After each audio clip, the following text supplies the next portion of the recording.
Hello, hello. Welcome to the Wise Women Collective. We are so excited to have you with us.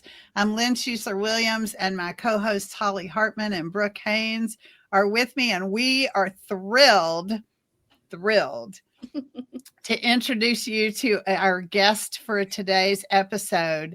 Lisa Marsh is the creator of Ms. P's Gluten-Free. She is a remarkable businesswoman. She has grown and changed her life as an adult in so many ways, and she has a remarkable story. And we can't wait to share all of that with you. So, Lisa, welcome to the Wise Women Collective Radio. Yes. Yay!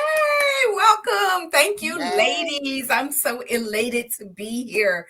How are you guys doing during this holiday season? Oh my gosh. Yes, y'all. We're recording this right before. Yes. Well, right in the midst of all the December holidays. Here we are. Yep. And it's a big deal. And we actually, Lisa has specials, holiday specials on her website. We had to make Brooke stop shopping so we could record this. And you also had to make me shut my mouth when I was looking at the cookies. Yeah, that's right. That's right. Well, I wouldn't tell that part. But Lisa, I know you have a remarkable story. And one of the things we love to do is hear the stories of remarkable women, and that includes you. So tell us a little bit about how you got started on your entrepreneurial journey, because you didn't start out as a business owner in your career. Not even close. Right. I actually started my career in federal law enforcement.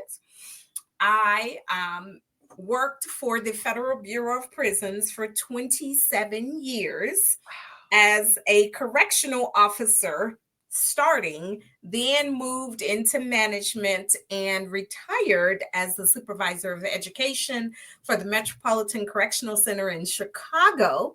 So 27 years in federal law enforcement. So I went from corrections to confections or from CO to CEO. So it has been quite a journey. I started Miss P's while still working full time for the federal government. I would get up at 5 a.m., get ready to go downtown Chicago, do the work all day, get home at 5 p.m. and work until 12 midnight and rinse and repeat for 2 years before I said, okay, maybe it's time for us to truly transition full time into Miss P's Gluten-Free, which we did. And even then, it was very, very scary because my husband continues to say, who gives up a 6-figure job to make nothing? And for years as an entrepreneur, if you started where I started, it is very, very little to start with. And I kept saying me because I have this vision. I have this need. I have been gluten-free since 2009. And unfortunately, 2009 was the same year I lost my mom. So for me, discovering I needed to be gluten-free, losing my mom, and then the health issues that I continued to have, I had the acid reflux, digestive issues, I mean, suffering for years. When I found out I needed to be gluten-free, I was 42. And then the doctor was like, oh, if you had a spastic colon while you were in college, it was probably gluten back then, but nobody knew anything about it.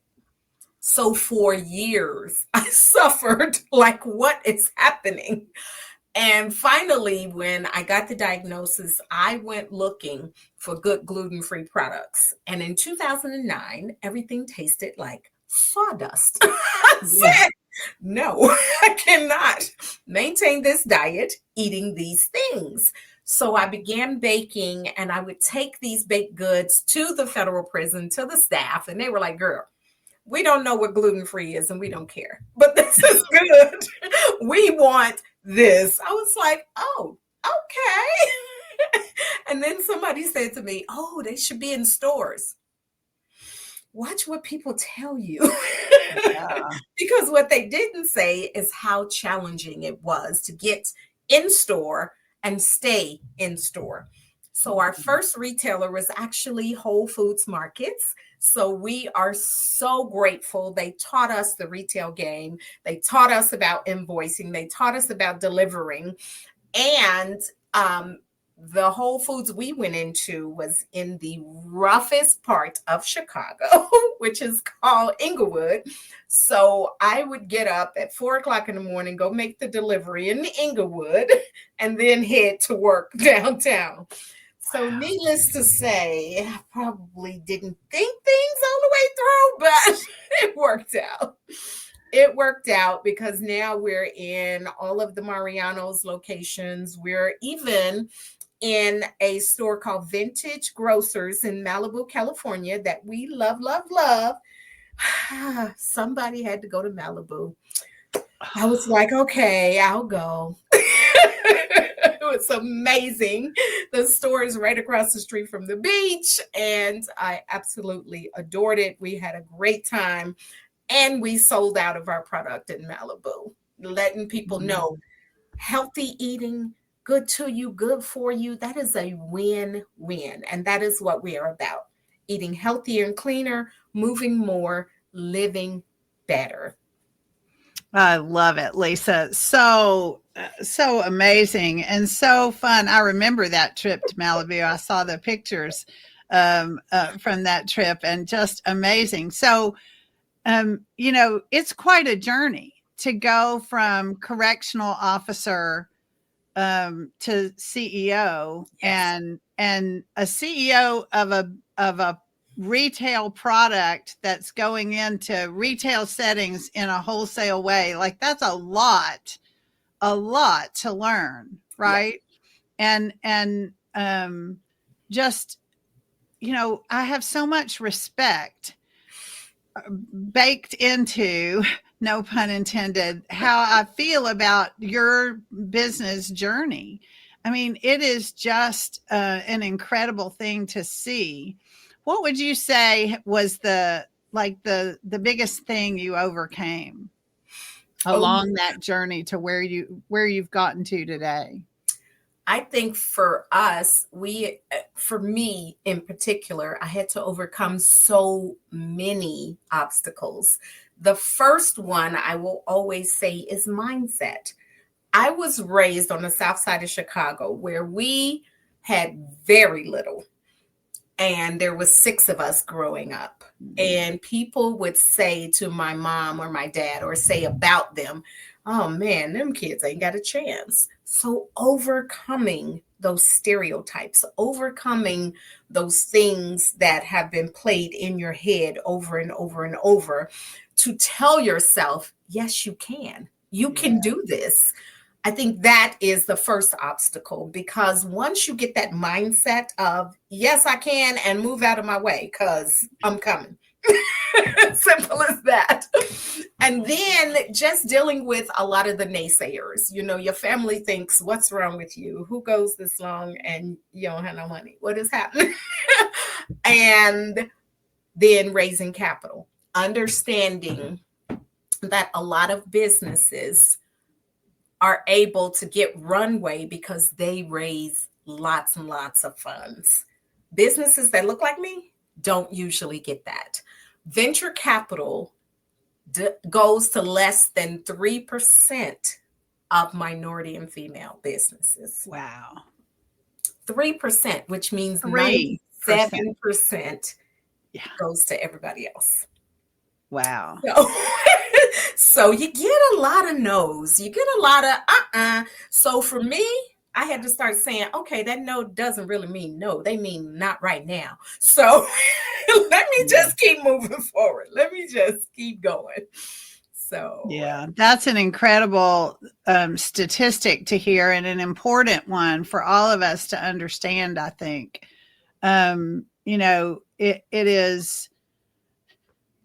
It is a sad fact, right? And you have demonstrated over and over ways that you have overcome on this journey, I know. And So Holly or Brooke, either one of y'all want to ask Lisa a question about this journey that she's been on, or what it's meant for, or how you think about it?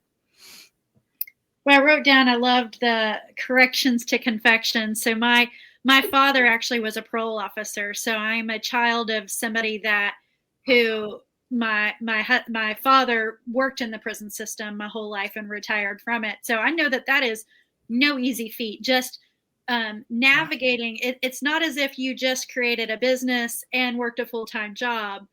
You created a business in what is a very challenging career. Yes. To be a part of. I mean, it can be a toxic environment to be a part of, to then not only see that, but the part of your story that really speaks to me is this kind of like, it was more of like there wasn't a choice in it. Like, not that I don't love that you didn't have a choice, but there was this, it's a part of who I am that I can't not develop this because I have this issue that I now know how to solve for myself, that I can then solve it for other people. That you leveled up in that, even in that unknown charted territory. Like you said, only 3% of people get funding. You're like, and okay, so that just means there's not a path there yet. Like you're doing the trailblazing with trail mix, or it's granola mix, but we'll just call you the trailblazer of the trail mix. But it's beautiful to watch that. I'm curious when you talk about the funding, because I work with a lot of women, and this is a topic that we talk about. Was there one moment where, like, because I assume you have gotten some capital at this point, some runway. Yes.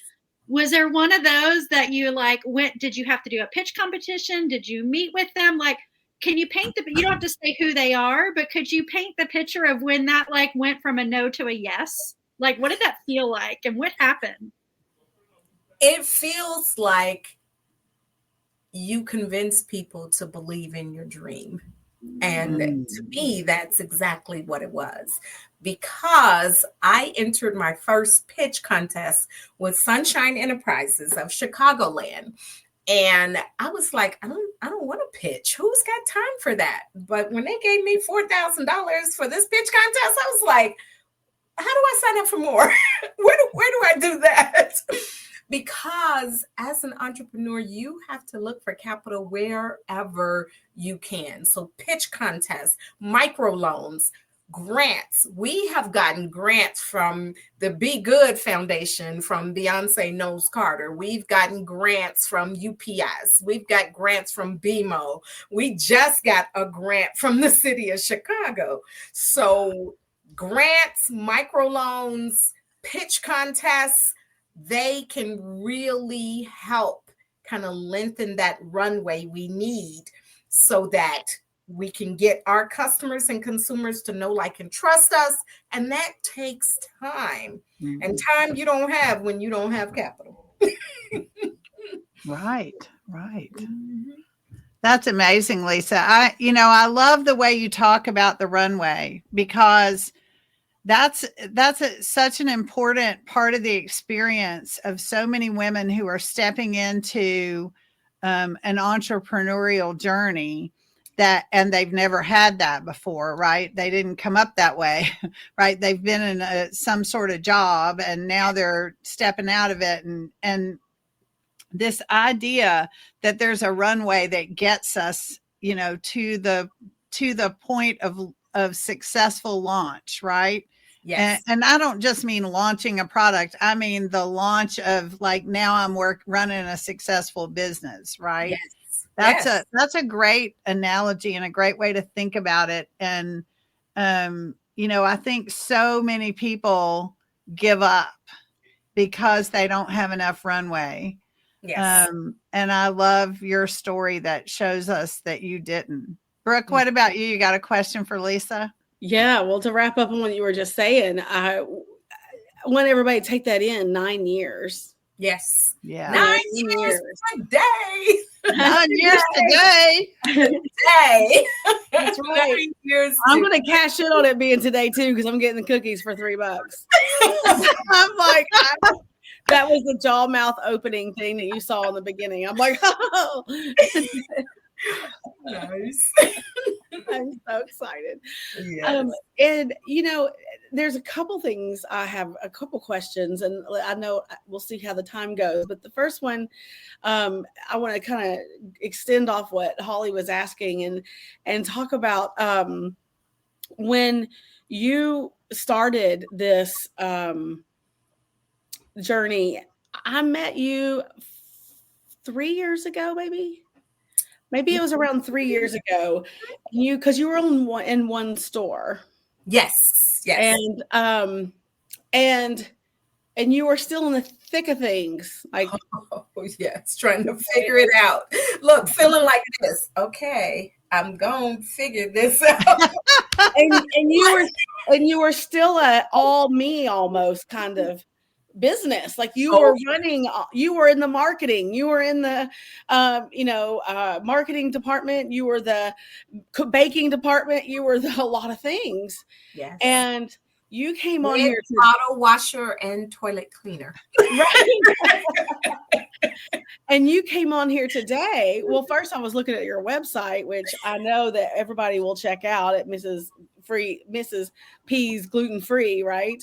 Yes. We'll put that in the bottom of this, but I was looking at the website and I was like, Lynn, look at this website. Your website's upgraded. Your products have narrowed. Yes. And there's so many questions I have in all of this. I'm trying to and when you showed up, your confidence had soared. Mm-hmm. Your confidence, and then I saw all the businesses on your website, right, where you're growing. Yes. And that was not long ago. It took 9 years. Let's be patient, folks. But 3 years ago was not long ago. No. So that curve really ramped up, right? That 9 years, it doesn't look like a real even ramp. It's a curve. It's a bell curve, right? And I love seeing that, and I love witnessing that and watching you move through this. I love it. I want to ask a question about the products. Yes. Being the three, like everybody on here, we're all entrepreneurs, and I know Lynn teaches business, and Bree, I know and she's been a part of business. I know Reset It is her main thing that she's with, but she knows all about business. Holly teaches strategy. I teach strategy, and when I got on here, I was like, look, these 3 products must be what's blowing her up. And can you talk a little bit about, as entrepreneurs, we want to offer the world to everybody, right? Yes. We want to offer it all. And the more products we have and the more ways to make money gives us money, but it helps us help more people. And as women, we want to help more people. Yes. But we also know, even if we want to admit it or not sometimes, that when you dial in on what works, it really, really is helpful to your clients, to your market, and for yourself and your business. What was that process look like that took you from several products to dialing it into these 3 products that are just blowing up? Yes. For us, a lot of it is discovering what you want, and then being able to write that down, revisit it. And then once you figure out what you want, then you can take those steps in between to get there. But it's knowing, okay, do I want to be a local business? Do I want to be a national business? What do I want to be? Once you determine that, then you know what steps you need to take. And if you don't know, that's when it's time to ask for help. And I think for me, and for a lot of us women, we don't like to ask for help, y'all. That's probably why it took me 9 years. No, but now I call Sunshine Enterprises. I call EY. I'm a part of the Entrepreneur Access Network through EY. I call all kinds of organizations and work with many organizations who are helping us to get to the next level. I have had to be very, very honest with myself because I've always been that do-it-yourself girl. My father used to say, people will pay you to do things they don't know how to do. So figure out how you can do what you want to do. I was like, okay, I could do that. I'm a DIY girl. I was able to build this to a point where I didn't know what was next. I didn't know how to get to the next level. So I had to find those people that I know, like, and trust, who can help us to get to that next level. Because I didn't come from retail. I didn't come from entrepreneurship. I am the first in my I'm many a first, the first to graduate from college, and there were 6 of us. First to graduate from college, the first to work 27 years in federal law enforcement, the first to open a business. And so the people that I love the most, I can't call and say, hey, how do you do this? Because they didn't know. Right. So I had to broaden my network. I had to seek out help. How do I get from where I am to where I want to be? What are the best ways to do that? Who are the best people to grow with? And who are some people that we need to avoid along the way? So right. I can imagine. Yes. You learned who was here for you and who was here for your best interest. And while I love all of that. Like I'm so following the story and the journey as you're talking about this, and it makes my mind want to talk about all those things. I have one more last little question about this particularly. Who helped you, or how did you come to the realization that you needed to do less to make more? Yes. I think along the way, along my journey, reading, comprehending, listening, and taking all kinds of accelerator classes, cohorts to get me to the next level, to understand how business works, how we move, what we need to do, and listening to people say, you can't pour from an empty cup first. So if I'm running around doing everything, I'm depleted. I can't. Yes. But if I can find those people that it's easy for them to do, that it's easy to do marketing, it's easy to do ads, it's easy to do websites, because it wasn't easy for me. I was like, what? How do I do this? But getting that help, understanding self-care, because my sister completely tells me, can you get some work-life balance, please? Because you're a little out of sync. Like, okay, I hear you. But really knowing what our limits are, and knowing, for me, where my help comes from. Because first of all, it comes from him up there. Whoever him is for you, I know who he is for me. Yes. Much prayer.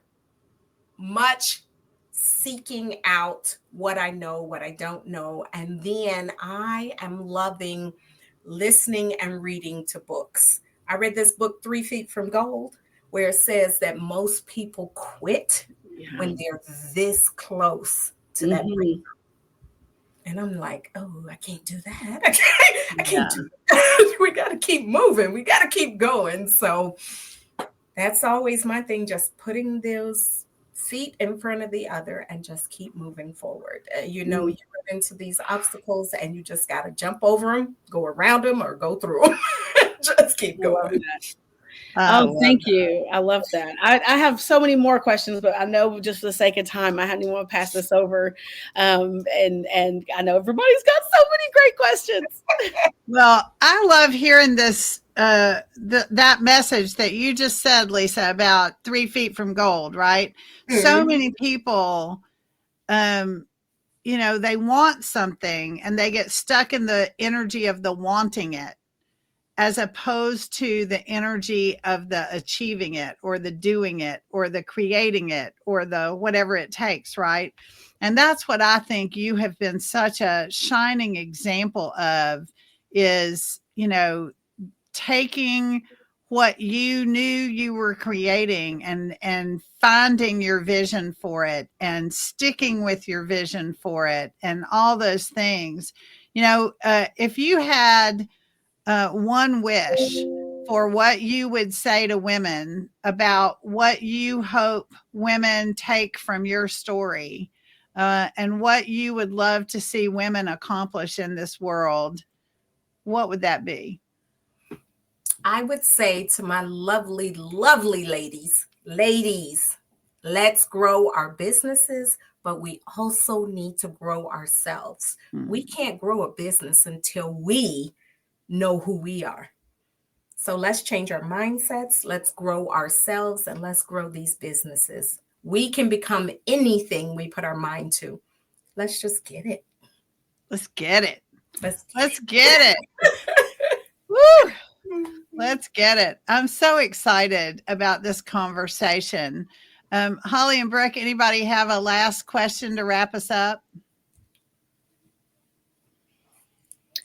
Where do you see yourself moving in the future? You've had this amazing bell curve and this amazing trajectory. If you were to say in the next year or 6 months, or what's that like? We're coming into the new year. Yes. Is there a new goal or a new thing you're trying to get to? For Miss P's gluten-free, we are ready to be in all of the retail spaces that you know, love, and trust, as well as we've started new relationships in food service management. So we've signed a new contract with Sodexo Magic for UIC. So we'd love to see our products in all of the colleges so that students can start to eat healthier right from the beginning. So we really want to see that happen. I just got chills from head to toe when you said that. That was huge. Woo! That is fabulous. Oh my gosh, what a great question, Holly. And you know, Lisa, there's something that I know and have confidence in about you and your process, and that is if you have a want, if you have a vision for where you're going, you are by golly going to get there. And I can't wait for all of us to get to see that journey and hear all about it along the way. And I really want everybody, we're going to put Ms. P's gluten-free.com in the show notes below this, whether you're listening on a podcast platform or whether you're watching us on YouTube, whatever it is, you're going to have the link to Lisa's information, because I got to tell you, you don't need to be a gluten-free eater to enjoy this stuff. No, because No, it you is. don't.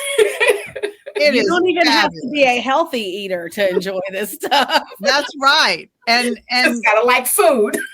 You just gotta like food and things that taste good, because that's what we're talking about here. Brooke and I have both eaten Ms. P's gluten-free. I've eaten several different things from Lisa's line, and oh my goodness, yum is the word of the day. So yeah, everybody's going to want to check it out. And Lisa, we're so grateful you were with us today. Thank you for spending time with us and sharing your story and your journey. We're loving having you here, and we hope you'll come back sometime and give us an update. Absolutely. And remember, today you can get your granola at the price that we have never offered, $9, and the code is HAPPY9.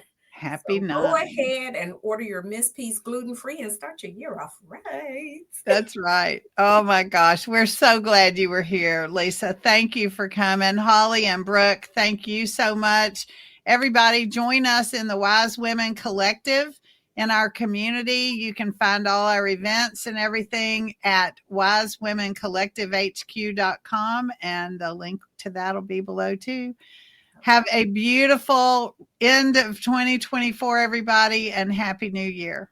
To you all. Take care.